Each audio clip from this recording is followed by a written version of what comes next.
A very warm welcome to one and all.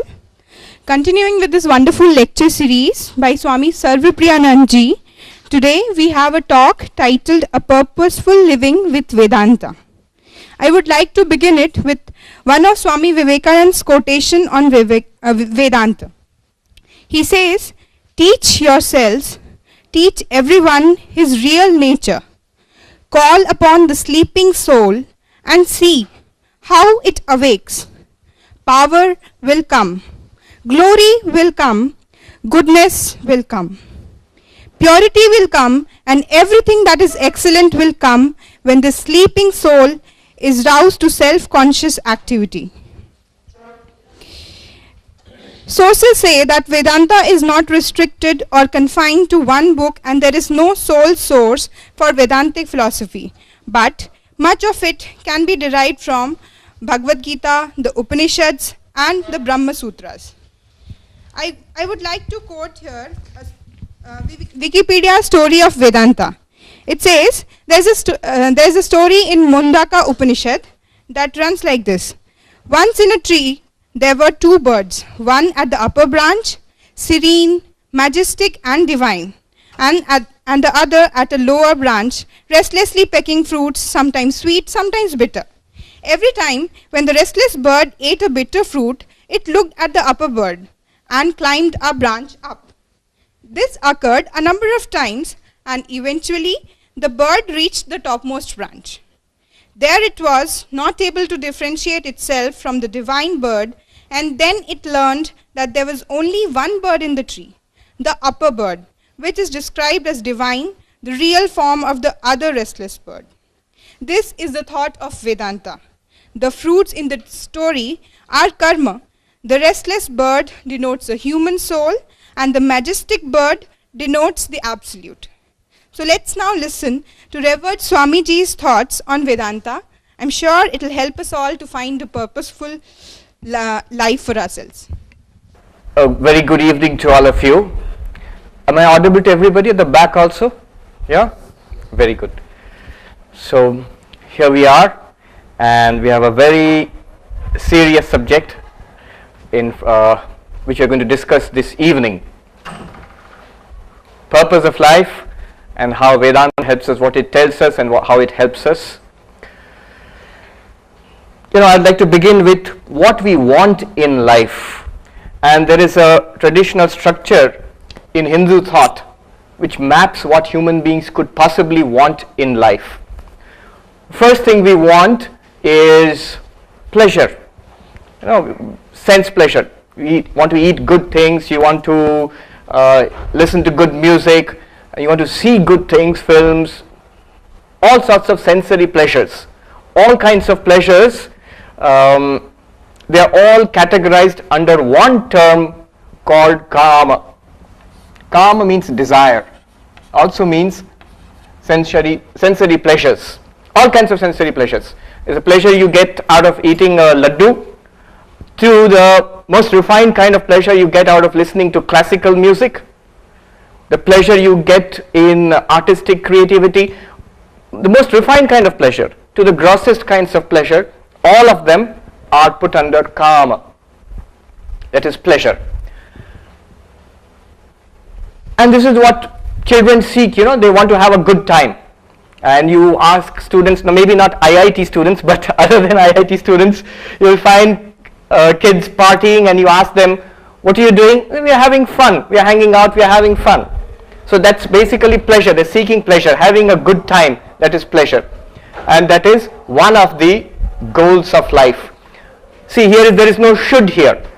What we are doing here is classifying what is, what people are doing, that is what we are classifying. People want pleasure, people want to have a good time, and okay, they are having a good time there. so that comes under karma, and typically children, teenagers, they spend a lot of time in this. But as you know, if you look at your lives, if you look at the lives of people who are grown up, please come. You will find typically how much time in the week do you spend in having a very good time? Not much. Most of the time you are working. You're doing something else. There are limitations of pleasure. There are several limitations. For example, pleasure, what gives you pleasure lasts for a very short while. After some time you need another dose of that. You like a rasgulla or mithai, you take it, you find it very tasteful and you enjoy it, but next moment typically you want something else.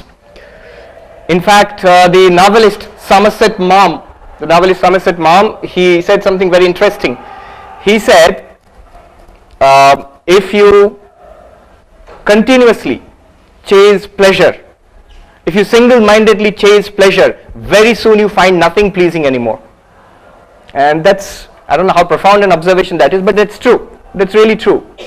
You try very hard to have a very good time, and very soon you find it very difficult. I mean, you get bored with this, you get bored with that, and there is something more than this pleasure. They say, or what people in IIT are doing, success, learning, education, power, wealth. That's the next thing which people want in life, and that is called artha. Artha literally means wealth, but it covers all kinds of worldly success. Maybe in education, you get an IIT degree, you get a very high paying job, you earn a lot of money, you have a status in society, you get awards. All this is artha, all kinds of success that you get. It's not typically pleasure. In fact, the interesting point is you would have to probably sacrifice a lot of pleasure to get this artha. And I was told, how you have a tremendous workload and you put in 10, 12 hours, 14 hours a day studying. So you are not really having, in one sense, you're not having a good time out there, but you are working towards something that is more meaningful, success in life, artha. Beyond this, beyond artha, people would like to do something for others, expand out of their little selves. Typically this happens when you get married and you have a husband or a wife, then you have children, then you're doing something for others. Most of the time you'll find your mother and your father, they're living for you mostly. Most of the time is spent, the decisions, major decisions are taken with you in consideration, with kids in consideration. So you're living for something more than yourself. And then not only your family, beyond your family, the wider society, people would like to do something for others. It's a habit to run down politicians, but there are many politicians who come into politics because they want to do something for wider society. So many politicians come into politics for artha maybe, to get money or success in life or power, but many come again to do something better for society. People speak about Anna Hazare today. So he is neither chasing kama nor artha, but what he wants to do is, it's called dharma. Something beyond kama and artha, expansion into a wider existence, doing something for others. Dharma includes morality, it includes work done for others, the wider society, for the good of others, working for the good of others. This is a very general explanation of dharma. There are more technical explanations of dharma. Dharma also might mean religion. Literally dharma comes from the root dri, what holds a person together. What holds something together is dri dharma, that which holds something together. But here I am taking it in the sense of morality, doing good to others. Dharma artha kama, it's well known. I mean, most Indians have heard this phrase, dharma artha kama moksha. We keep saying it. So this is what it means: kama to artha to dharma. And of course we speak about moksha. What that is, I'll come to later on. These are called the four purusharthas, four objectives of human life. Purushartha would translate as a goal, a purpose of human life. We're talking about purposeful living. So traditional thought speaks about four purposes of human existence. There is no should here. This is what people want actually. Now I would like you to think, see what you want in life, what you have always wanted. Look at the people around you, and I can tell you, you can sort of classify what they want in one of these four categories. All of what human beings could possibly want, whatever they have wanted in life, comes under these four categories. Professor Seligman, an American psychologist, who is in fact regarded as the father of the movement of positive psychology. In the last 10-15 years, it has really taken off. It's a new branch of psychology, and it's partly due to an academician called Seligman, Martin Seligman. He says, he looks about what makes people happy, and he has developed this equation. Happiness, he says, the first thing which contributes to happiness, if you ask people, the first reaction would be things which give pleasure. Good food, good music, company of good friends, entertainment, all of that. So he says the first component of happiness is pleasure, P. First component is pleasure, all kinds of sensory pleasures. But he says it's very limited. It is transitory. You need more, like a drug, you need higher and higher fixes of that. So pleasure is a small component of happiness, but it is the first thing which comes to mind. More than pleasure, he says, what gives happiness to human life is what he calls engagement. Engagement. It might be in a career, it might be in your studies, it might be in a job, in a hobby. So for example, a person who likes playing, say tennis or something, and devotes hours and hours of practice and all that for playing, and is completely engaged in that, and that gives happiness. Those of you, I think most of you enjoy studies, otherwise you wouldn't be here, and you get this happiness out of engagement. It's not sensory pleasure, but it's a kind of happiness which comes from concentrated hard work. There's a satisfaction in that. So that's engagement. Some people get it out of their jobs, whatever work they are doing. Often you'll find those who are doing research, academic research, not all of them, but many of them get a lot of satisfaction by working in the lab. They can spend hours and hours, days and days, months, years go by when they are deeply engaged. There's a condition called flow, where they get a lot of happiness from work. So that is another component of happiness. This is Seligman's equation. And he says, is it down? Let it be there. It's reflecting on that. You can't see. Okay, fine. I'll just read out what I'm writing. Then he says, beyond engagement, happiness comes from another thing, another factor, which he calls meaning in life, or purpose in life, a meaningful life. So, somebody like Gandhiji, or today Anna Hazare, or somebody, or Swami Vivekananda, they were doing things not for pleasure. They were not doing things because it was a hobby or a career for them, but they found deep purpose in life in what they were doing, and that gave a lot of happiness to them. So the M is meaning in life, a meaningful life. People who take up, they throw up attractive careers and go and do social work. I know this this young man in Calcutta. He's a product of IIT Kharagpur, then IIM Calcutta, with an IIT and MBA from IIM. What he did was, he threw up a lucrative career in multinationals, and he took these orphans from the streets of Calcutta, and he set up this NGO called Parivar, whereas he has some 450 kids, orphans, from different parts of West Bengal. Vinayak Lohani, and he's not from West Bengal, he is from Madhya Pradesh in fact. Now why did he do that? Because, and he's happy, he's very happy. He finds meaning in it. And a lot of people do that. They do what gives meaning to their lives.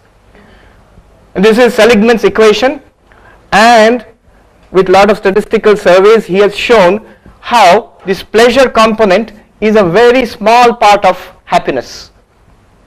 If you take as 100%, this pleasure would count for a very small part of happiness. Engagement counts for more, gives more happiness than pleasure. And meaning gives the maximum amount of happiness. And the converse, if you don't have meaning in life, you don't have engagement, just pleasure will not fulfill you. Often the opposite can happen. If you have meaning in life, then pleasure, you can dispense with pleasure. You don't need that pleasure, that component. I remember an experiment which Professor Seligman conducted. He said he used to teach a course in psychology, and he said that one day he told his psychology students that today in the afternoon there are no classes, you can all go and watch a movie in the theater nearby. I'm very happy. Okay, go to the movie. But one condition, you come back and then you have to fill up this questionnaire. So they went to the movie and they came back, and the students were asked to fill up this questionnaire where they were asked, you rate your happiness, the kind of pleasure you got from the movie on a scale 1 to 5 or something. And they submitted the answers and they went back home. Next week again in the class, the professor said that today in the afternoon we won't have a class, we will all go to this particular area where poor kids live, and we have toys and t-shirts and all which we will distribute to the poor kids there. You mix with them, make friends with them. And the whole class went to this area and they met those children and they spent the afternoon with the children. And they came back and filled up this questionnaire, answered this questionnaire again, how happy it makes you on a scale of 1 to 5. Then a few months later, suddenly in the class, after 3 or 4 months, suddenly the professor, what he did was, you guys, do you remember 3 months back one afternoon you went to a movie? Say, yeah. Now you rate yourself, answer this questionnaire. How much happiness does that movie give you now? Right now, how happy do you feel that you saw that movie? Some of them couldn't recall the name of the movie. And many of them said, yeah, I don't remember the happiness at all. And you remember the next week we went to those children and we spent that afternoon with them, we helped them out. How happy does it make you feel now, today, 3 months later? And all of them said, we remember that, and even till today, when we think about it, it makes us feel happy. So it shows you that this meaning component is very powerful in happiness, in the total scores. More weightage is here, little less here, much less here. But the point I want to make is, some of you may have already guessed the correlation. Kama. P, pleasure. Artha, engagement, roughly speaking, not an exact match, but roughly speaking, engagement. Dharma, again, roughly speaking, pretty close in fact, meaning in life.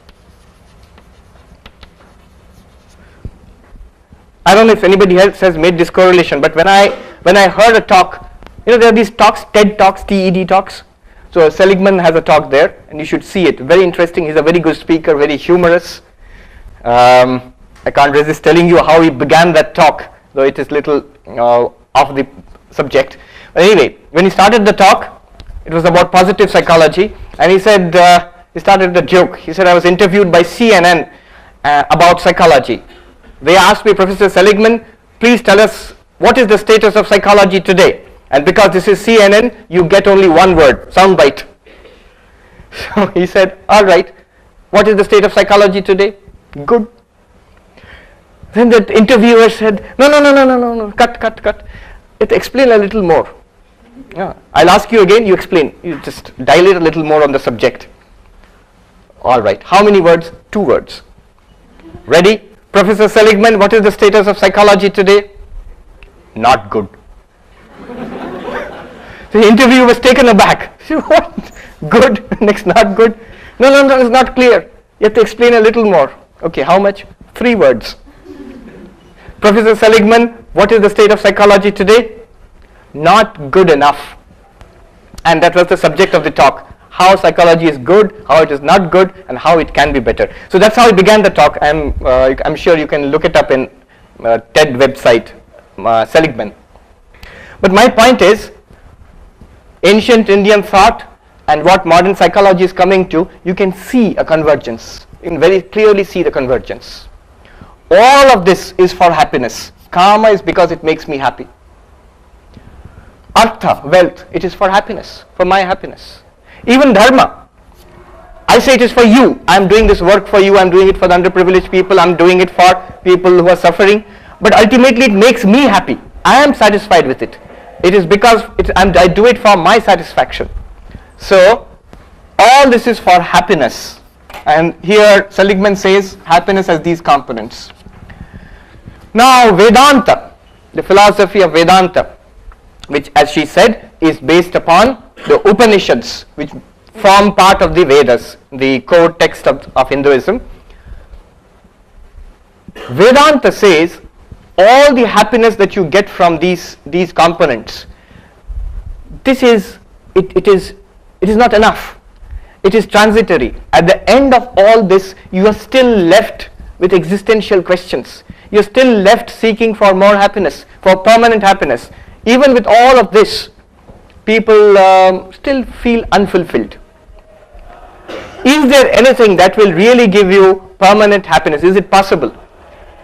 And Vedanta says, beyond all this, there is another thing to search for, which is, we can call it spiritual enlightenment, or the search for moksha, nirvana, whatever. How do they define it? That is the search, they say, for permanent happiness, for infinite permanent bliss, and an end to unhappiness. Atyantika dukkha nivritti paramananda prapti. In Sanskrit, Atyantika dukkha nivritti means permanent cessation of all miseries, and paramananda prapti, attainment of bliss, permanent bliss, spiritual joy. Is it possible? They say, they claim it is possible. How is it possible?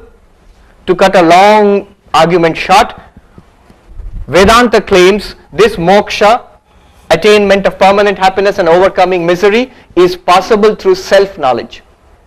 It is possible through self-knowledge. When you answer the question, who am I?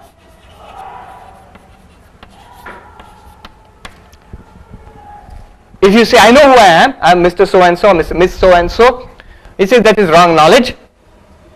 We have to find out who we really are, and when you discover who you really are, that leads to the complete cessation of all miseries and attainment of bliss, ananda. This is they say this is the main purpose of human life. And that has been the claim of all spiritual teachers in India, not just in Hinduism, in Buddhism, in Jainism, Sikhism, all the Indian spiritual traditions. All of them say that knowledge of your true self leads to permanent cessation of miseries and attainment of bliss. They have different answers. I'll give you the answer of Vedanta today, Advaita Vedanta. That's one school of Vedanta. I'll give you the answer of Advaita Vedanta. What is this? Who am I? Okay, we will go into this now. And we'll go through a process to find this. You must follow me very carefully. You have this handout. It says Drig Drishya Viveka. This funny words, Drig and Drishya and Viveka. You have got it? Those who haven't, please raise your hands. They'll give you, or many of you haven't got it. We will follow a particular process of discovering who am I. And this comes from a text called Drig Drishya Viveka.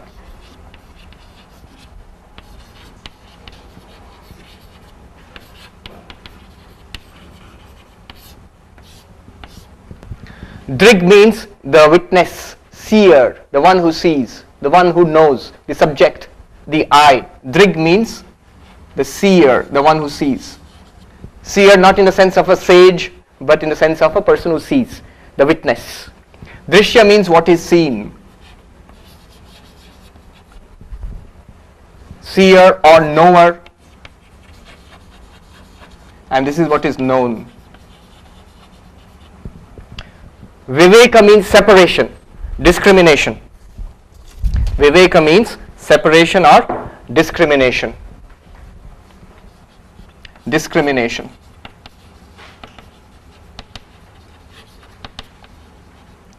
Viveka comes from the Sanskrit root vivich. Vivich means prithak karani, to separate. Vivekananda, the word, the one whose joy is in discrimination. What discrimination? What separation? We'll look at that now. And this text is about 600 years old. Swami Vidyaranya, who was in the Vijayanagar kingdom in Karnataka about 600 years back, he wrote this text. Sometimes it's attributed to Shankaracharya 1200 years ago, but that's not true. Modern scholarship dates it around 600 years back.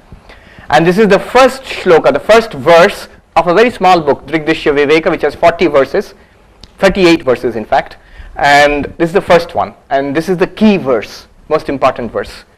We will just use this. Okay, let's go into it. You have to carefully follow me, step by step. It's subtle, but it's very interesting. It's, in a sense, it's very simple also. You have to not only understand what I say, but at each stage you should try to experience what I am saying. Okay? You should try to move with it in your own experience. Then it makes much more sense. It's not just an intellectual exercise. It is intellectual in the sense that you have to understand, of course, but also right now you have to experience it. Right. Now we have one principle, one operating principle which we will use. What is the principle? The knower and the known must be different. What is the principle? The knower and the known must be different. What do I mean by that? Something very simple. I know this duster. I see this duster. My eyes are seeing this duster in a very simple way. The eyes must be different from the duster to see it. I can see you. You must be different from my eyes for my eyes to be able to see you. In fact, the only thing that the eyes cannot see are the eyes themselves. The eyes can see a reflection of the eyes, can see a picture of the eyes, but they cannot see themselves directly. And they can see things which are different from themselves. So, the principle which we will use, which we will give up later on at the end, but right now we will use this principle, the knower and the known must be different. Okay, hold on to that. Let us start. I'll read out the Sanskrit. You can follow, you can just listen to me also. The verse goes like this. Rupam drishyam lochanam drik tadrishyam driktu manasam drishyadhivrittaya sakshi drigeva natu drishyate. Okay, the first part, it has 4 parts. The first part goes like this. Rupam drishyam lochanam drik. Rupam means form. Forms. Forms, these are forms. What you see. Literally rupam means color, but it also is extended to forms. Whatever the eyes can see, those are called rupam. All these are forms which you see. And who knows this? Please come. Who knows these forms? The eyes. Lochanam means eyes. So the eyes are the drashta and the forms are the drishya. Drashta means knower or seer and drishya means known or seen. You are with me so far? Very simple. Knower and the known. And what is the principle that we are using? The knower and the known must be? Eyes and the forms are obviously different. Very clearly, you know this. The process being adopted here is the usual method of education where you take the student from the known to the unknown. From what is familiar to what is unfamiliar. So it's very familiar. Eyes are different from what they see. Eyes are the seer, drig, and the forms are the drishya, the known, and they are different. Not only that, I'll make some other points. The first point I would like to make is, forms are many. Here are people, there are chairs, there are fans, and there's a hall, and there are so many colors, there's white and red and yellow and blue and so much. All these are forms, and they are all seen by the eyes, which are one. Not that the person is one-eyed, but it is one organ in the sense of seeing. So eyes, the drig is an interesting point, is one. Drishya are many, many. Second point I would like to make, corollaries. Second point is, the drishya is constantly changing with respect to the drashta. With respect to the eyes, the things which it sees are constantly changing. People come and go, the day changes into night, and so many things which you are seeing, they keep on changing. They are changing. With respect to the changing forms, the eyes are relatively constant. Okay, 2 points I have made. Now, let's go to the second quarter of the verse. Tadrishyam driktu manasam. Tadrishyam, these eyes, they become drishya. And who sees or knows the eyes? Mind. Manasam means mind. Don't you know your own eyes? Know in the sense, my eyes are open, my eyes are closed. I can't see clearly. I have to change the power of my spectacles. Or I can't see clearly. Or my eyes are itching. all the conditions of the eyes, that I know clearly, that I can see clearly, or I cannot see clearly, eyes are open, closed, all these conditions, they are known to the mind. So mind is the knower and the eyes are the known. Mind is the drashta, eyes are the drishya. Eyes are the drishya. And what is the operating principle? Drashta and drishya, knower and known, must be different, they are separate.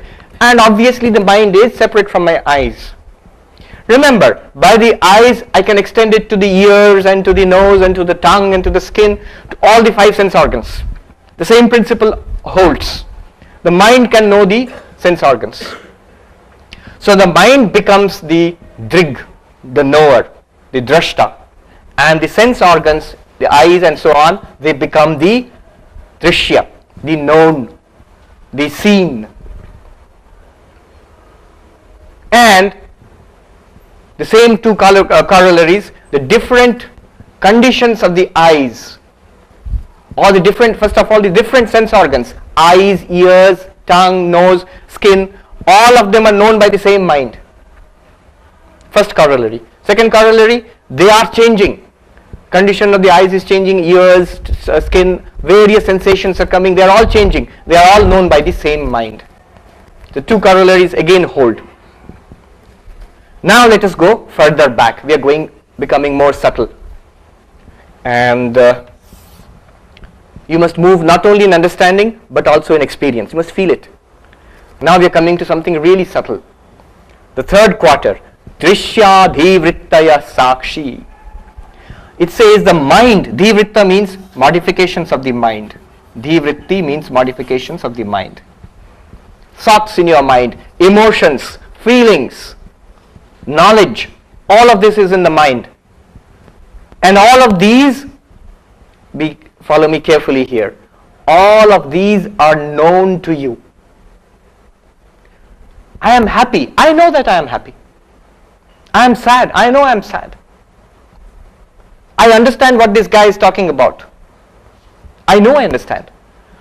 I don't understand what he is talking about. I know I don't understand. So there is something in me which knows what's going on in the mind.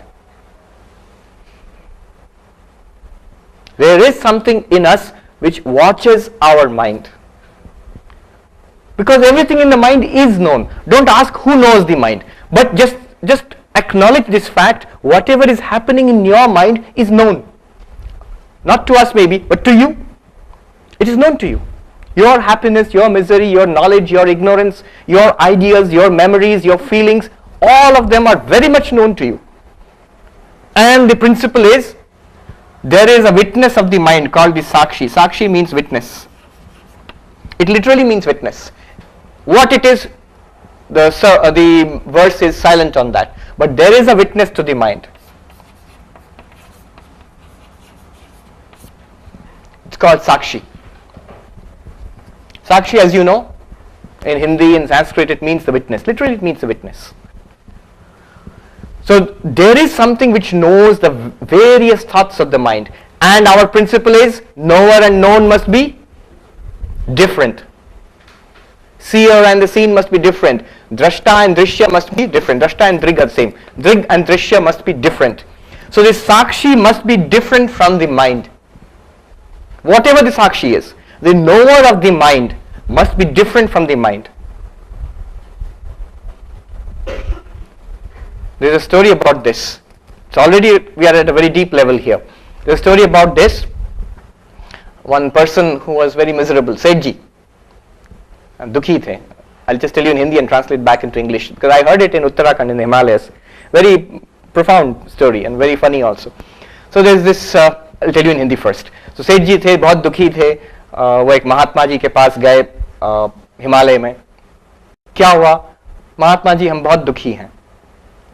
Then that Mahatma told him, तुम दुखी नहीं हो, तुम अपने दुख को जानते हो, तुम अपने मन में जो दुख है उसको जानते हो. हाँ जानते हैं, इसीलिए आपके पास आए हैं, हम दुखी हैं. अगर तुम अपने दुख को जानते हो तो तुम दुखी नहीं हो सकते. तुम अपने दुख के ज्ञाता हो, अपने दुख के दृष्टा हो. मन में जो दुख है उसका दृष्टा हो तुम. तो सेठ जी सोचा बहुत, हाँ ठीक ठीक बता रहे हैं, मन में दुख है उसके हम दृष्टा हैं. Then he went and told the Mahatma ji अब बहुत शांति है, हम बहुत शांत है, अब दुख चला गया, हम बहुत शांत है. नहीं, तुम शांत नहीं हो, तुम्हारे मन में जो शांति है उसका दृष्टा हो तुम. What does it mean? I'll tell you in English. There's this man who was very sad and depressed, and he went to this monk in the Himalayas, which is what Indians usually do. The higher you stay, they literally say the higher you stay in the mountains, the more spiritual you are. So I asked this, I told you yesterday, I asked this monk who was some 15,000 feet high in the Himalayas above Gangotri. And what was it like? He said it was horrible. He had, let alone practice spiritual practices, meditation, it was difficult surviving there. Anyhow, and this man asked the monk there, Swamiji, I am very depressed, I am sad, I am miserable. And that Swami says, you follow this, do you know the misery in your mind? Do you know your misery? He said, of course, I feel it. That's why I am here. I know it. If you know it, you cannot be miserable. You are the knower of your misery. You are the knower of the misery in the mind. And the knower and the known must be different. You think about this. And the man went and thought about it. And if you do that, you can try it yourself. After some time, you will get peace of mind. That misery will disappear. It becomes an object. Just like this thing in my chalk, the misery in your mind, the depression in your mind also becomes an object. And then it's no longer a cause of misery. So that's what happened to him. And he went back and he told the monk that, Swamiji, you are right. I am not miserable. Now I am very peaceful. Immediately the monk said, no, you are not peaceful. You are the knower of the peace in your mind. So why is it important? Because the moment you do this process of vichara, this discrimination, you attain peace. Immediately a peace comes in your mind. And then what happens is, you get identified with that peace. After some time, the nature of the mind is to change. After some time the mind changes. And what happens is, you feel, I was peaceful, now I am not peaceful anymore. Or when I was with that Swami, I was peaceful, now I am not peaceful anymore. Where did that peace go away? Because you have become identified with that peace. Real peace is not being identified with the peace of the mind or the lack of peace of the mind. Mind may be restless, mind may be peaceful. You are the witness of both. This is what Vedanta tells you. So, this is the level. This is a watcher of the mind. There is something that watches the mind. I remember when I first came across this kind of teaching, when I joined as a monk some 20 years back, 19 years back, there was a monk in that ashram where I joined, very old person, Marathi, and he was a strict Advaitin believer in this kind of philosophy. Little, he used to stammer a little, old man with big bright eyes, very austere old monk. So one day I was walking with him and he was telling me, that which is the known is different from the knower, and you watch your thoughts. What is behind your thoughts? And I said, Swamiji, if I think like this, thodi der baad, ek blankness. A little later, if you can reach a blankness. You try it just now, you will find here are forms, here is the eye, then there is the mind which knows the eyes, then there are thoughts in the mind, there is something watching those thoughts. If you try to go beyond the mind, to the background of the mind, you reach a blankness. You try it? Nothing. So I said, Swamiji, I said in Bengali, ekta andhakar, there's a darkness. And then that Swami said, I still remember vividly, turned to me, with big bright eyes, and he said, oh, little stammering, oh, andhakarer pechone, je ache take dhoro. Beyond that darkness, that light which is beyond that darkness, which illumines that darkness, that is what you are. It didn't make any sense to me. I mean, I didn't find any light beyond the darkness then, but that is the point. That is the point of all this. There is right now something which is watching your mind, a sakshi, a witness. You're constantly aware of what is going on in your mind right now. What it is, how can we know that, this sakshi? The eyes are known by, the forms are known by the eyes are known by the mind is known by the Sakshi, and the Sakshi is known by last. Drigeva natu drishyate. The Sakshi, the Drashta is never known. If you say Sakshi is here, then who knows the Sakshi? You need one more Sakshi, a witness to know the witness. You cannot have a witness of the witness. So this cannot happen. This cannot happen. We stop at this position. There is a knower of the mind, and that is the true Drashta. The whole process culminates here, and they say this Sakshi is what you really are, and these are not the Drashta, these are just a process to acquaint you with this. There is a consciousness within you which illumines your mind, which knows all the thoughts of your mind, good and bad, which knows all the emotions of your mind, happy, sad, miserable, delighted, whatever, all the ideas, memories which go on in your mind. Through the mind, it knows the sense organs. Through the mind and sense organs, it knows the world. Who does that? This consciousness. Why do I call it consciousness? Because it knows, it illumines. Just now, it's an experience, a matter of fact. And it's always there. And the answer to the question, who am I, is this Sakshi. You are the knower of your own mind. Through the knower of through the mind and the organs, you know the external world. You know your body also. And because the knower and the known are different, this must be different from the mind. You are the illuminer of your mind, but you are not your mind. But there's a tendency to get identified. So when thoughts come in the mind, I am Swami so and so, immediately the Sakshi gets identified and says, who are you? I am Swami Sarvapriyananda. What is Swami Sarvapriyananda? I say these thoughts, this personality, these memories, plus this body, this is what Sarvapriyananda is. But the principle is, the knower must be different from the known. If I know all this, then I am not all this. You with me so far? I'm not asking you to experience this. If you do, very good, then you are already very far ahead. Even if you don't, at least you understand it in principle, what they are trying to say. So this is the meaning. I just go through this verse once again, then we'll go further. Rupam drishyam lochanam drik. Rupam means form and lochanam means eyes.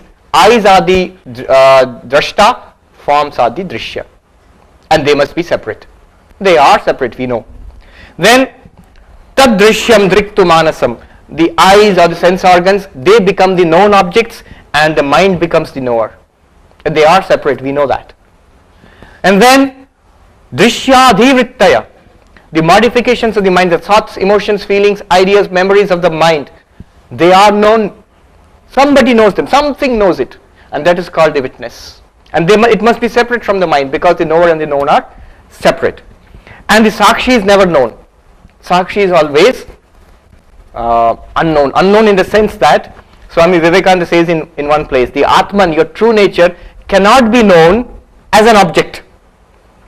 It is not known as an object. You cannot know it as this, because then who would be the knower of that? So it is always the knower. But he says that you should not go away with the idea that you cannot know your true self. In fact, it is more than known. First it shines, and then everything else is known. In the Kathopanishad, there is a very famous line which Swami Vivekananda was fond of quoting. Tameva bhantam anubhati sarvam, tasya bhasa sarvamidam vibhati. When that shines, that Sakshi shines, everything else is illumined. Tasya bhasa sarvamidam vibhati. By its light, everything is illumined. That shining, everything else shines, and by its light, everything is illumined. It's a very beautiful verse, wonderful poetry.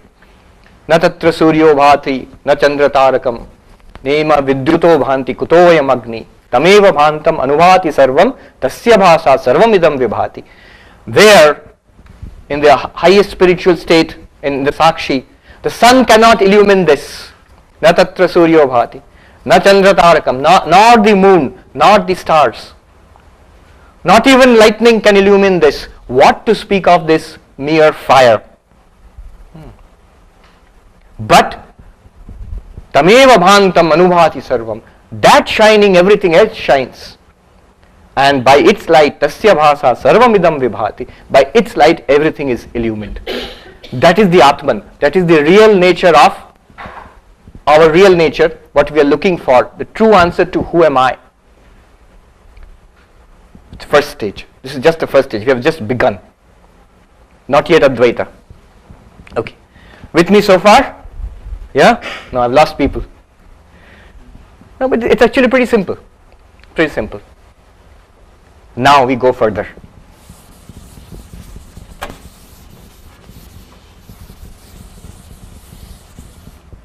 In the Gita, 13th chapter, Bhagavad Gita, chapter 13, verse 2. Sometimes it might be verse 1, because chapter 13 is a little strange that way. There is one shloka at the beginning of chapter 13 which is a question asked by Arjuna to Krishna. And that question is sometimes not there in some of the Gitas. Just Krishna's answer is there. So if you count that shloka, then there are 700 verses in the Gita. If you don't count that, there are 699 verses. Some people say it was inserted to make it 700. Anyhow, so in some Gitas you might find it as 13.1. In some verses, some Gitas you might find it 13.2. The verse goes like this: Idam shariram kaunteya kshetramityabhidhiyate etadyo vetti kshetragyam tang prahu tadvidah. What does it mean? Krishna tells Arjuna, Idam shariram, this body, O Arjuna, this body is called the field, kshetram. Kshetram means field.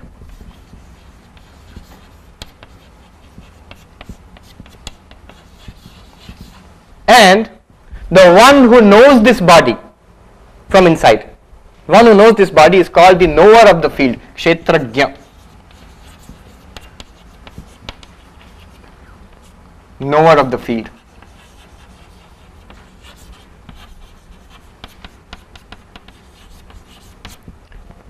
Okay? One, the person right now in your body, the one you know your body, you feel it from inside. You are called the knower of the field, and the body is called the field.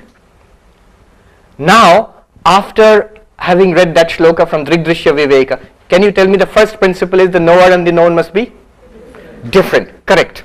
So you are all Vedantins now. So the Kshetra and Kshetrajna must be different. You are the Kshetrajna. Your body is the Kshetram. You are different from your body by the process which we discussed just now. And Sri Krishna says, Etadyo vetti kshetrajnam tang prahu. The one who knows this body, this field, is called Kshetrajna, knower of the field. See, why Krishna starts with the body is that this bottle is different from me. It does not take any Vedanta to tell me that. I know the bottle is different from me. It's different. But I am different from the body. This does not come easily.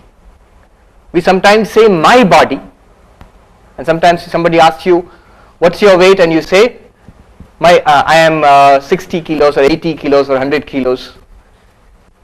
Now how can you, the consciousness, the Sakshi, be 100 kilos? What is 100 kilos is the body.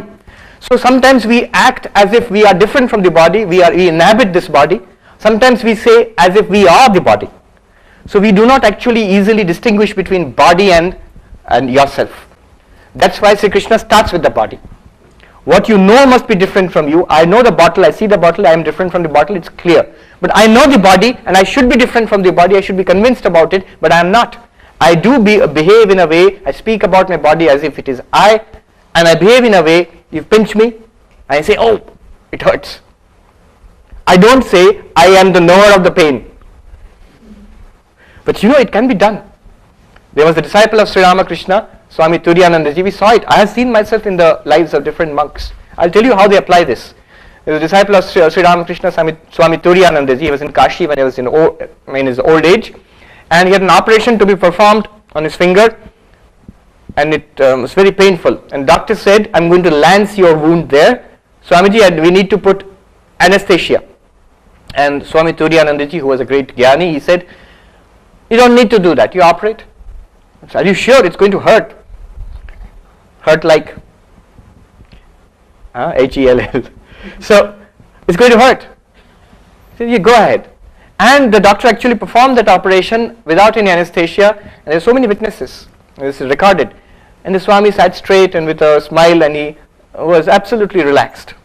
And he watched it being cut open and all. And the very interesting thing came next day, when the doctor came and he wanted to dress the wound. So without telling the Swami, he opened the wound and he started removing the bandage. And the Swami shouted, "Oh, what are you doing?" The doctor said, "Yesterday we performed this operation. It was much more painful. Even this is painful, that's right. But that operation was so painful. And you did not react at all. And now you are shouting in pain." And the Swami said in Bengali, "Bolbe to mon tatule nitam." You should have told me. I would have detached myself from it. What you would have done is this: treat the pain as an object. When a jnani operates in the world, transacts with us, he identifies with the body and mind just like us and transacts with us. In Panchadashi it is there. When a jnani says I, there are two meanings. When we say I, there is only one meaning. What is the meaning? I, this one. When a jnani says I, there are two meanings. One is conventional, to deal with us. When he says I, it means this body and mind. But truly inside he knows I means the Sakshi, the consciousness which is witness of body and mind, which is different from body and mind. And they can do this. I have myself seen senior monks who can detach themselves from, absolutely detach themselves, treat it as an object. I saw this senior monk who had liver cancer, refused to take any treatment, absolutely conscious and happy till the very end. He said, "I'm not the body. I don't let the body go. Its job is done." I have seen a monk who passed away a few years back. He was in his 80s, both legs paralyzed and blind in both eyes. You would expect such a person to be depressed. I never saw him depressed. Always happy. You go to him, he'll ask about your problems and he'll bless you and advise you and encourage you. Never talks about his own body or in his miseries. Wonderful. I don't know how it's possible, but I think somewhere in this way maybe. But it requires practice and a kind of intuitive realization. Just because you've attended a class in IIT Kanpur on Drigdrishya Vivek and so now I can have operations without anesthesia, don't try it. You'll land in trouble. There was a Swami who did that, There's a story about that. It goes like this. There is a Swami who was supposed to have an operation, and he told the doctor, "I have read Drigdrishya Viveka. I have gone through Vedanta and I am convinced about the truth. I am not the body, I am not the mind. I am the knower of the body and mind. And the knower and the known must be different. I am the witness." The doctor said, yes, but what do you want me to do? You operate without anesthesia. Are you sure it's going to hurt? Yeah, pain is also an object. I can see pain as an object. The moment the doctor cut, the blade touched the skin, he shouted, "Oh, stop. Then the doctor said, "What happened to your Vedanta?" And then he said, "I'll tell you in Hindi first." That's how he replied. "Wo sala kitab ka baat kitab mein reh gaya."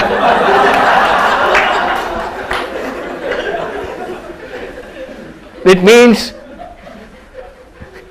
that stupid knowledge is in that stupid book. It's not in with me. And it's in the book level, at the level of book learning. It won't work if you don't have that intuitive realization. Just like you right now, you feel you are the body. I feel I am the body. You should actually feel I am the observer of the body. Then only this works. Okay. But in a much smaller scale, it does work. I have myself experienced. You can also try it. Anytime you feel a little down and out, you feel a little miserable, or there are minor pains, not an operation, you can try it. That I am an observer. Because I know it. I am miserable. I know this misery. I know this depression. Because I know it, I must be separate from it. If you hold on to that thought, you will actually see that thing lessening, declining, and sort of going away. It works. Anyhow, that is just at our level. Okay, we are running out of time. I need to speed this up. So far we know, Gita, when Bhagavan says, "You are the Kshetrajna," this corresponds to the Sakshi of Drigdrishya Viveka, the Kshetrajna. You have understood that? I think you've got it, because the Sakshi is the knower, the Kshetrajna here is the knower. Now, there are two questions. Now we are going to the next stage. There are two questions here. What are the two questions? If I am a consciousness in this body, the question is in each body is there a separate consciousness? I am Sakshi of this body. I am the consciousness which watches the mind and the organs and this body, and through the body I can see all of you. So is there a Sakshi, a separate Sakshi in each of you? That's question number 1. Question number 2, we speak about God, Ishvara or God. Where is God? Drig or Drishya, knower or known. There are 2 categories. You have divided the entire universe into 2 categories. I am the knower, and by my consciousness everything is illumined, whatever I know. So where do you put God? On this side, Drig, or in the Drishya? When God becomes an object of knowledge then, or on the other side, Drig, I. So there are 2 questions. Question number 1, how many Sakshis are there in each body? Human bodies, non-human bodies. Is there one Sakshi, separate Sakshis, or is it one? And number 2, where do you put God? Where does God come into all of this? And in the next shloka, very powerful shloka, 13.3 in some verses, some versions of Gita, and 13.2 in other versions, Sri Krishna answers this question, both of these questions in one stunning line. The line is this: Kshetragyam chapi mang vidhi sarva kshetreshu bharata. He says, it's thrilling, know me, I as God, Krishna as God, as the avatar of God. I, God, am the Kshetragya, this one, in all bodies. In all bodies, I am the knower, the Sakshi, the Kshetragya. God says, I am the knower in all of us. In fact, the true I, which we isolated by Rupam Drishyam Lochanam Drik, Tad Drishyam Drik Tumanasam, Drishyadhi Vrittaya Sakshi Drige Vanatu Drishyate, by that Kshetra Kshetragyam Vibhaga, the I, the consciousness, the witness which we isolated there. God says, I am that, God is that. And that is one in all bodies, not separate. What is separate are the bodies, the memories, the mind, the memories and personalities. These are separate. Bodies are obviously separate. Minds are separate. But that consciousness illumining all of this is one, and that is God. The immediate corollary, the stunning corollary is, you are God. Chandogya Upanishad, the ultimate conclusion of Vedanta. Tattvamasi.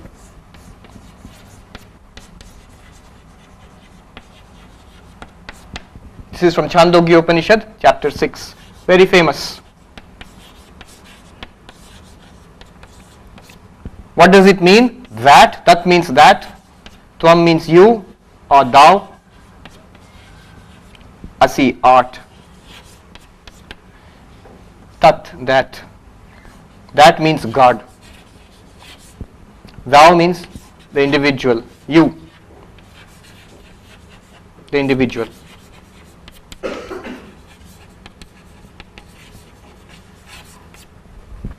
But you are God in what sense? Not as Mr. So-and-so or Mrs. So-and-so or Swam Sarva Priyananda. Not even as the mind, but as the witness of body and mind. That is God. That is the Vedantic idea of God. Pure consciousness shining in all bodies and minds. It is not sectarian. It's nothing to do with belief. You can actually discover it. Tattvamasi, that thou art. In Chandogya Upanishad, there is a student called Shvetaketu, and his father teaches him this. It's like he has come back from a good school, like IIT. And the story goes like this: he goes to learn and he comes back and he's very proud. He's got this big degree, and my old father, what does he know? This is the kind of attitude. It says that in the Upanishad actually. And then the father sees this boy has become proud, and he asks the boy, did they teach you in your school that by knowing which you can know everything? And the boy says, no, there's no such subject. You need to know particular subjects to know particular things. Is there anything by knowing which you can know everything? I don't think it's possible. And then the father tells him, it goes through a long process, not the process we have followed, is a different process. There are so many such processes in Vedanta. It's a different process. And where is God? And that was answered by Krishna, saying that the same consciousness is shining through all bodies and minds, and that is God, that is what you are. This is the second stage. So what you really are at the back of your body and mind, the witness of your body and mind, is at that level, you are absolutely, all of us are one. Not similar, not of the same type, not of the same kind. We are actually one person. This entire universe, we are actually one person, literally identical. Not even uniting. Uniting means two things come together. But identity means there is only one. There's one reality shining through all these bodies and minds. Even this is not Advaita. Advaita means non-duality. We have duality here. There's one consciousness shining through all bodies and minds, but there are so many minds, bodies, and this entire vast universe, everything is there. So the third stage and the final stage in this lecture is that all these bodies and minds, this entire universe, is supposed to be a projection of that consciousness. So you have one consciousness, and from that consciousness you have, this is called Atman or Sakshi, and that is shining through so many bodies and minds. It may be a human being, it may be a dog, pardon my drawing, and it may be so many things. And there's one consciousness shining through all of that. And when it shines through the mind here, it says, I am Mr. X. When it shines through the mind here, this person says, I am Mrs. Y. And it feels, I am this dog belonging to Mr. X and Y. But this is one consciousness. We are all one here. And at the third stage, you say, this consciousness alone projects this entire universe of all beings. These are not outside that consciousness. In consciousness, in Atman, all these are seen. Like example, this is a claim. An example would be your dream. In your dream, maybe you see you are in an exam and there's a question paper in front of you and you can't, this must be a common dream in IIT Kanpur. You can't answer the questions and you've forgotten the answers and grading will be a problem. And what will happen, what my parents are going to say about my grades, and you suddenly wake up sweating. Oh, it was only a dream. Now what happened? In the dream, you were there was an exam hall, there were other students, there was a question paper, and there was, everything was there. All of that was nothing different from your mind in the dream. So the people in your dream were your mind. The question paper in the dream was your mind. And you yourself were there in a body in your dream. And there you were scared and you were sweating and trembling, and all that was in your mind.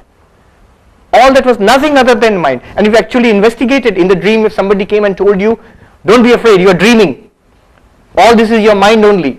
You say, where is my mind? If you try to scratch the table in front of you, tear up the question paper, you won't find the mind in the dream. But when you wake up, it's true. Your mind was projecting all this. This is an example. I'm not saying we are dreaming, but the idea is, in Vedanta, that consciousness is projecting all this. I'll give you a beautiful shloka from Shankaracharya's Dakshinamurti Stotram, and then we'll go on to the last part of the presentation. The verse goes like this, very beautiful. Vishwam darpana drishyamana nagari tulyam nijantargatam pashyannatmani bahiriva udbhutam yatha nidraya. He says, the entire universe is like a city seen in a mirror. Vishwam darpana drishyamana nagari tulyam. You can follow simple Sanskrit. Nagari, city. Tulyam, similar. Vishwam, universe. Darpana, mirror. The entire universe is like a city seen in a mirror. And I like this very much because as a kid I had this experience, not the entire universe. We were coming in a vehicle on a highway. It was dark and we were coming into the city.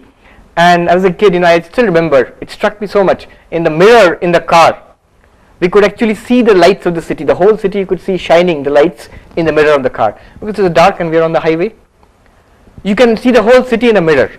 You put a mirror here, I can see the whole classroom in the mirror. And he says, This entire universe is like that. And what is the mirror? Your consciousness is the mirror. Your consciousness right now. The entire universe, we think, I am here and this world is out there. But what he is saying is, you are consciousness. And in your consciousness is this body, this mind, and all these things also. Vishwam darpana drishyamana nagari tulyam. Bahirivodbhutam. You think it's outside. Just like he says, yatha nidraya, swapnaya. As in a dream. In a dream you think there is a world and I am in that world and so many experiences are there. When you wake up from the dream, you find it was all in your head. The entire world you conjured up in the dream was in your head. Similarly, the entire universe just now is a projection in your consciousness. So you are, in one sense, the entire universe as consciousness. You are God, and God is projecting this entire universe within himself or itself. Because in Vedanta you don't say him or her, you say it, tat. Now we'll just conclude with, now this will make sense to you. I'll read out portions. You will see it makes wonderful sense now. Page 1, these are selections from Swami Vivekananda's complete works. In volume 2 there's a lecture called Practical Vedanta. What a Vedantin, a follower of Vedanta, what he feels like, his attitude towards the world. Now you can understand. See, the whole universe is one person. Okay? You understand in what sense now? Let go the little things, give up the small for the infinite, give up small enjoyments for infinite bliss. It is all yours, for the infinite, impersonal includes the personal. So God is personal and impersonal at the same time. And man, the infinite impersonal man, is manifesting himself as a person. It makes sense to you? This infinite Satchidananda consciousness manifesting as a person, as many persons. We, the infinite, have limited ourselves as it were into small parts. The Vedanta says infinity is our true nature, this one. It will never vanish, it will abide forever. But we are limiting ourselves by our karma, which like a chain around our necks has dragged us into this limitation. Break that chain and be free. Trample law under your feet. There is no law in human nature. There is no destiny, no fate. There is destiny and fate, law of karma as far as this body is concerned. This body which you are inhabiting now, according to Hinduism, it is governed by karma. By your past karma, it is what your experiences you are having in this body depends on your karma. But as pure consciousness, the witness of all this, you are not bound by karma. Then a few lines later on, be free and then have any number of personalities you like. Then we will play like the actor who comes upon the stage and plays the part of a beggar. Contrast him with the actual beggar walking in the streets. The scene is perhaps the same in both cases. The words are perhaps the same, but yet what difference? The one enjoys his beggary while the other is suffering misery from it. See, even after all this Vedanta, you are still this body. Right now you are limited to this. But when you know your true nature, now you are not limited, you don't define yourself by this body. First of all, you feel a tremendous unity with everybody. You feel a tremendous unity with everybody. There is no fear anymore. And people will sense that in you. People sense that this person feels oneness. I have seen so many times with advanced spiritual sadhakas, the monks, people immediately feel so close. They open up and tell them things which they could have never told anybody else. It's just like telling yourself. They feel one with that person. It automatically happens. People will sense that in you. And there is no misery anymore, because you are not limited by the sufferings and miseries of one body. So little later, so long as we have no knowledge of our real natures, we are beggars, jostled about by every force in nature and made slaves of by everything in nature.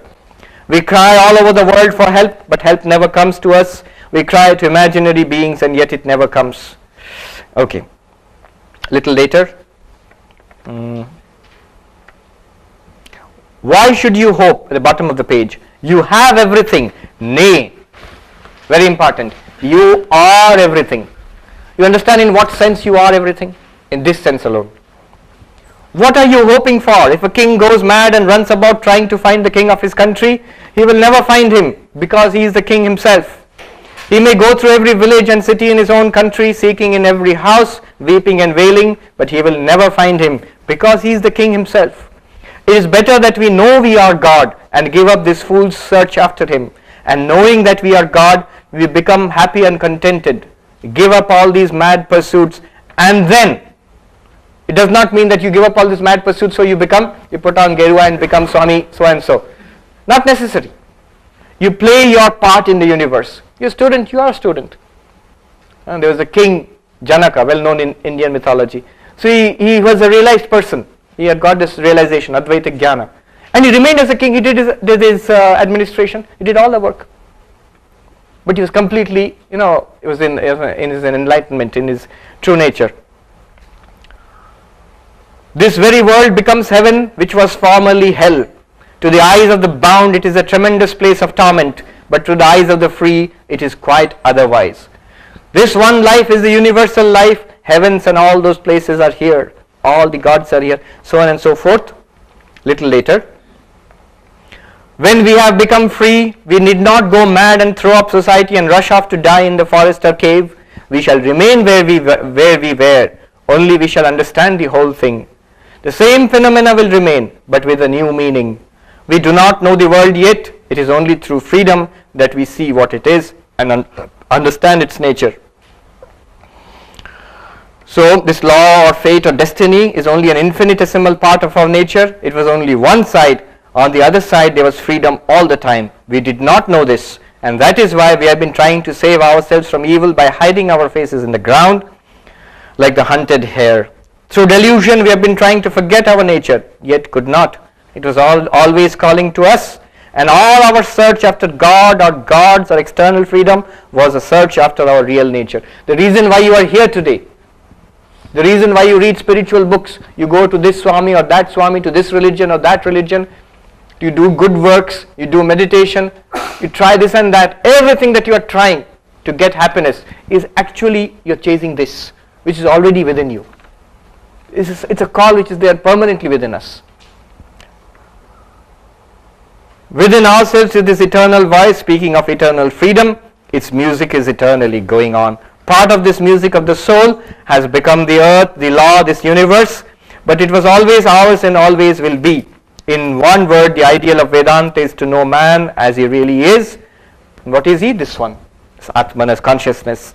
And this is its message, that if you cannot worship your brother man, the manifested God, how can you worship a God who is unmanifest? This, I'll conclude with this point. Now when you look at people, an animal, a human being, anybody whom you formerly thought of as your friend, as your enemy, as your rival, all of them are none other than this God. Kshetragyam chapi mang viddhi sarva kshetreshu bharata. I, the Lord, whom humanity worships as God, am in all beings. That which is Father in heaven is in all beings also. Exactly the same God. So when you find a person, it's veritably God appearing in the form of that person.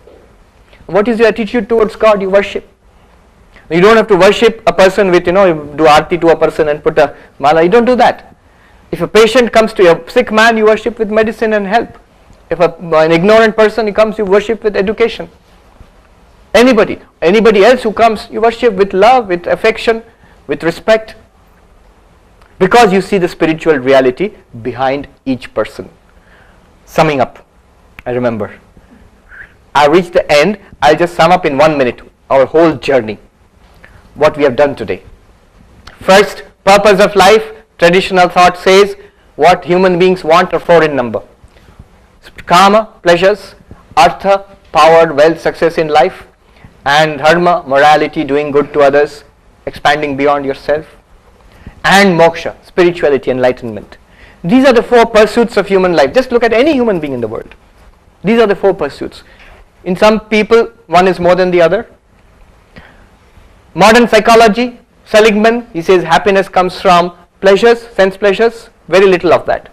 More than that, it comes from engagement in some career, job, hobby, something. And more than that, it comes from meaning in life. So you should try to have pleasure, engagement and meaning in life that makes you happy. And that corresponds, as I said, to kama, artha and dharma. But beyond all this, Vedanta says there is spirituality, there is enlightenment, search for moksha, nirvana, whatever. What is that? The next stage of the talk was this. That comes from knowing what you are. What am I? The principle we take up, operating principle. The knower and the known must be different. So the knower is the drig and the known is the drishya. And then I used one shloka from Drig Drishya Viveka, which says, it takes you step by step. What you see is drishya, the eyes are the seer. The conditions of the eye, they become the drishya, mind is the seer. They are different. Whatever is happening in your mind, happiness, sadness, knowledge, ignorance, all these things, memories, personality, everything in your mind, those are known. So the knower of the mind must be different from the mind. And you are the knower of the mind, called the sakshi or the witness.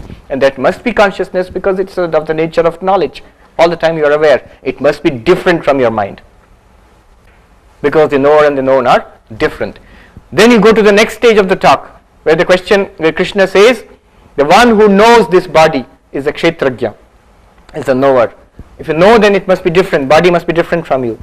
Question is, how many such sakshis are there in all these bodies, different sakshis? And what about God in all this? And the next stage of the talk is where Sri Krishna says, kshetragyam chapimang vidhi sarva kshetreshu bharata. I, God, am the knower in all bodies. I am the consciousness shining through all minds and bodies. So the consciousness which we identified as our true nature is God. Is not a part of God. Is God itself. There are no parts there. It's the entirety. You're God in entirety. There's no part and whole there. And that is shining through all bodies and minds. Last stage is, what about all these bodies and minds? They are all projections of that consciousness. They are not separate from that consciousness. So veritably, when you are dealing with this entire universe, you are dealing with God, who is none other than yourself. You can say, Aham Brahmasmi, I am God. Or you can say, Sarvam Khalvidam Brahman. All of this is Brahman. All of this is consciousness. It is God itself. You can say, it's a table, it's appearing. But what is appearing as table? The wood. So what don't you say when you touch the table? Do you say touch table or touch wood? You say touch wood. Similarly, when you contact this universe, people, things in this universe, they appear as people, they appear as things. In reality, they are consciousness or God. Swami Vivekananda says, never approach anything except as God. It's a spiritual practice. Never approach anything except as God. The people you come into contact with, teachers, students, parents, relatives, people in general, you approach them as God. Things happening in your life, good and bad, health and sickness, success and failure, as God. Things in your mind, memories, thoughts, happiness, sadness, as God. You do that. That's a spiritual practice. And we saw certain sections from Swami Vivekananda's Practical Vedanta, where he talks about this culmination of Advaitic knowledge, where everything inside and outside is awash, is drowned in God. Aurobindo, I remember a beautiful line from Aurobindo. The world drowned in the white glare of an immortal gaze. Beautiful, stunning, it's the world drowned in the white glare of an immortal gaze. That is consciousness, which is appearing, which is sort of flooding the world. Thank you very much.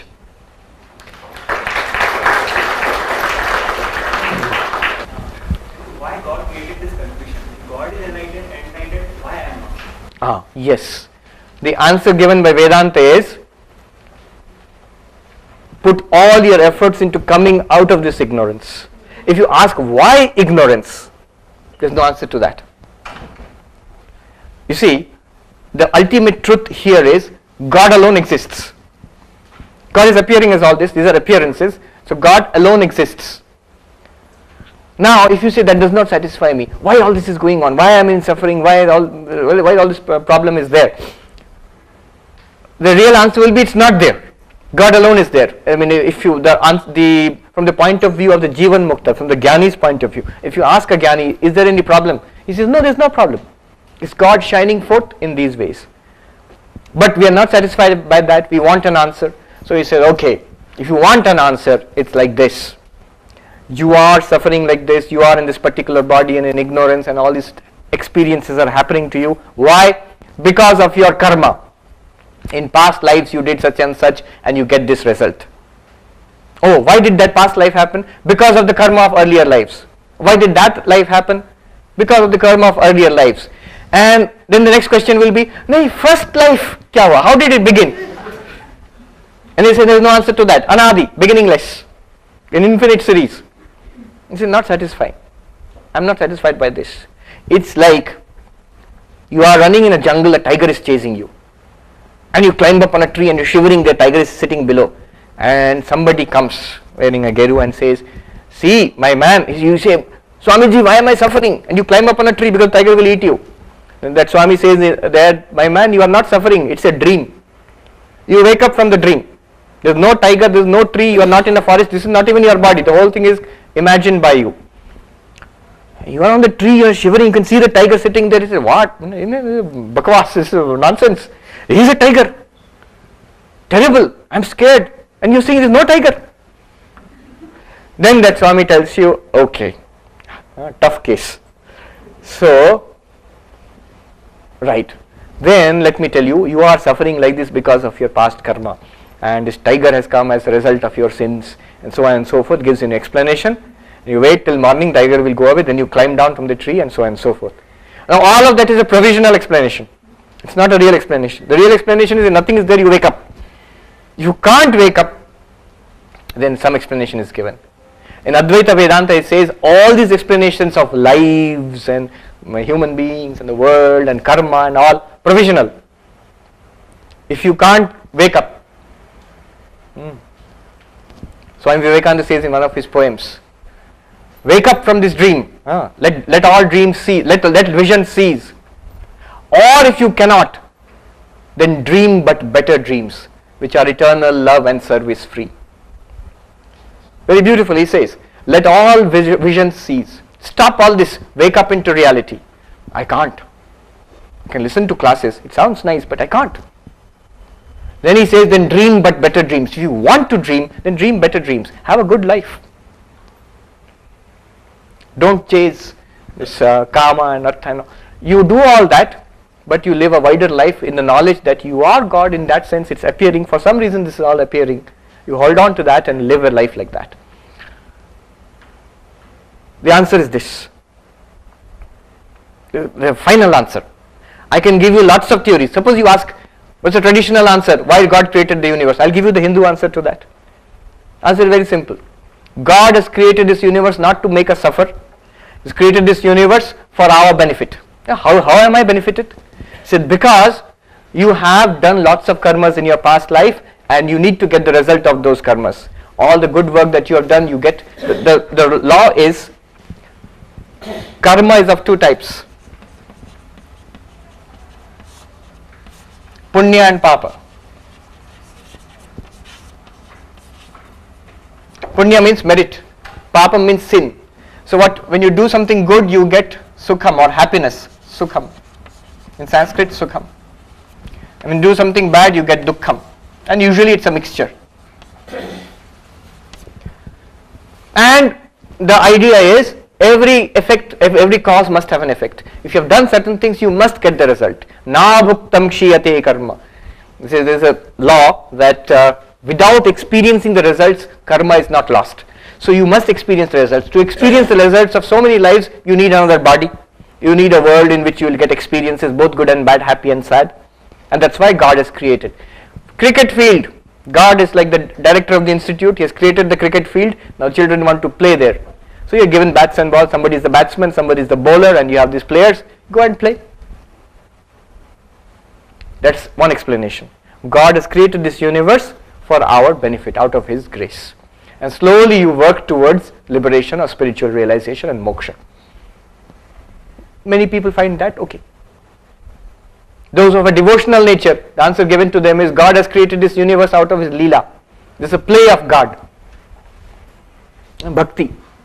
So they find that satisfactory. But Advaita says, all of this is provisional. The reality is only one Satchidananda, existence, consciousness, bliss is shining forth in these manifold ways. One more? Yeah. consciousness is flowing through us, like consciousness is shining through us, and you are this consciousness. Okay, so is it affecting our action? Yeah. Only watching, or is it affecting? See, at one level, it is the one which is watching. First stage. The last stage we saw, it is everything. In fact, it is not only the watcher, but the first operating principle we had, the knower and the known are different. Now, have you noticed? I have abandoned that principle. The knower has become everything. The known is also the knower. The drashta is also the drishya. I am not only different from all the entire universe, but at the third level, I become the entire universe. There is only one reality. So, it not only watches, it enables the entire drama to take place. I'll end with a story from a Swami whom I met. He's passed away now, Ramananda Saraswati. He was in Haridwar and he passed away a few years back. Enlightened soul, I believe so. And he told us this story. He said, imagine there's a village and a boy who has not seen a movie, a cinema, though it might be difficult these days, but suppose there is such a person who has not seen a cinema. And his father says, I'll show you a cinema. I'll go take you to Kanpur and there's a cinema hall, I'll show you what is a cinema. And on the way he tells the boy, there's a big screen like this and there is light projected on the screen and there are so many things which happen on the screen. And that is a cinema, a film. And they reach the hall, this movie theater. This is important. When the movie has already started. It's a dark hall, they go and sit, it started. And they watch this. And there's a battlefield of Mahabharata and war is going on and so many things. And the boy is enthralled. After some time the boy asks the father, Father, you said there is a screen on which everything takes place. Which is the screen? And the father whispers, there it is, in front of you. So, oh, that Krishna and Arjuna on the chariot, that is the screen. No, not that. Behind it, the battlefield. That is the screen. No, behind the battlefield. The sky. No, behind the sky. Behind the sky. So, I mean, it's nothing. No, I mean all of it.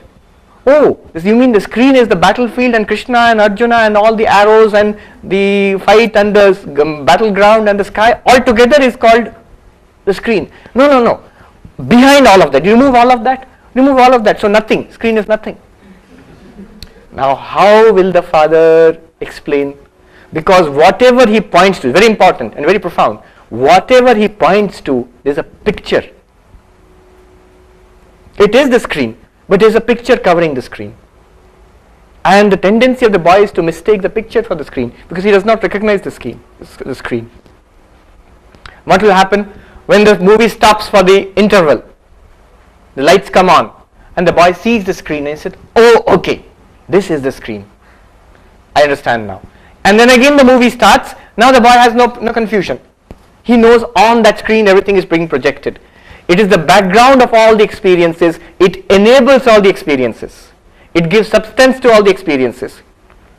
But it is unaffected by the experiences. There may be a flood in the movie. There may be fire in the movie. The screen does not become wet, nor is it burnt. Nothing happens to the screen. Now that's just a screen, a jada, inert screen. But you are consciousness. You are the screen in which you project the drama of the entire universe, your lives and the entire thing. That is what's happening.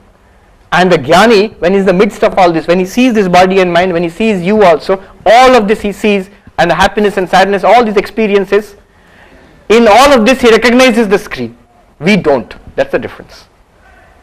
We don't recognize the screen. That is the difference. He told us once, somebody told him about X-ray.